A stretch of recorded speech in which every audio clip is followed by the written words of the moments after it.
Hey, g'day everybody, it's Matt here from Matt Carve. So today I'm just going to show you how to get sort of like, I'm just showing you that that's an armchair,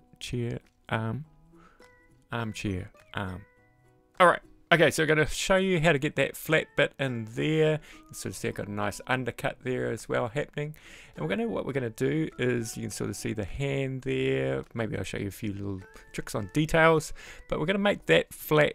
And we're going to sort of like take it back a little bit. We'll take that one back and maybe that one and that one there. So what we want to do is we want to remove material first.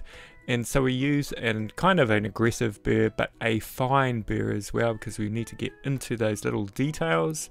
So you can sort of see me there. I'm using the Cutsaw Fine Taper Burr. This wood is medium hardness, I would say. It's mahogany. And so I'm just using the tip, but I'm trying to go down in a kind of a gradual kind of way. So I'm not sort of like pushing it in to make really deep holes. I'm just sort of lightly going over it all and taking it down. You could sort of see me there. What I did there was the table has actually got a vacuum cleaner under it. And so I just try and get rid of the dust so I can see what I'm doing.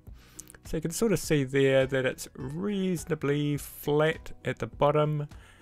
So I can't quite get in between the hand and the sword and the little ribbony thing, but what I will do is then I'll change to another burr to get into those finer details.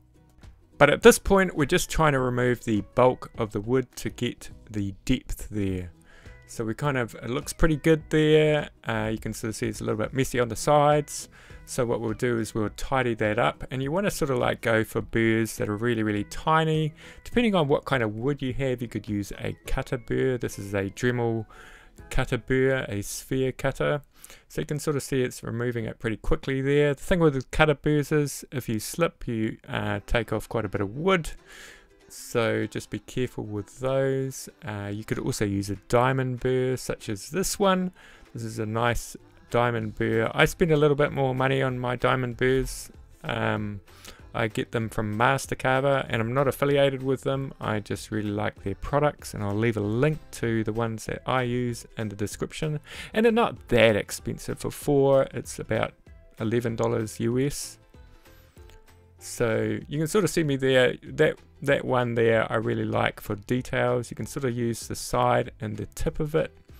So I'm just sort of showing you there a few little tricks there. So the trick is with real details, it's just go slowly and be aware of the part of the burr that you're using.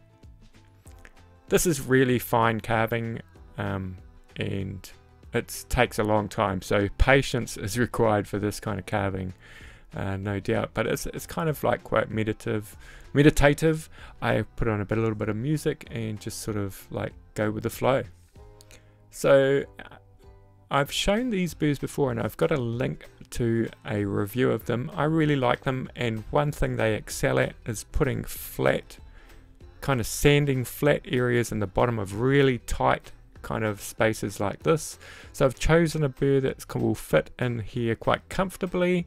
And you can sort of see I'm going quite lightly over the top, because sometimes if you go a little bit harder, the edge will dig in and leaving circles in there. So just kind of go quite lightly. And there I'm putting the undercut in. So I'm actually, if you look closely, I'm using the underside of the actual burr and sort of pulling upwards. So it sort of leaves a really nice deep undercut there. And you could really take that undercut really deep if you wanted to, and just gradually pull it up. Now diamond burrs, you've got to be aware, if you're going to be using them in hardwood, they're going to probably burn. But sort of like your medium woods and your softer woods, they're really good at sort of like carving. I'd say on the hardwoods, what you're going to be using them for is just finishing off, sort of like sandpaper. So it's looking pretty good there. You can actually use the top of that burr as well. You could use this, you could use lots of different burrs to do what I'm doing here. And I'm just sort of like showing you sort of like things, how I kind of carve. So it's looking pretty good there. You can sort of see I'm using the underside of the burr again, just sort of like pulling up on that sword, I don't know, hand protector kind of thing.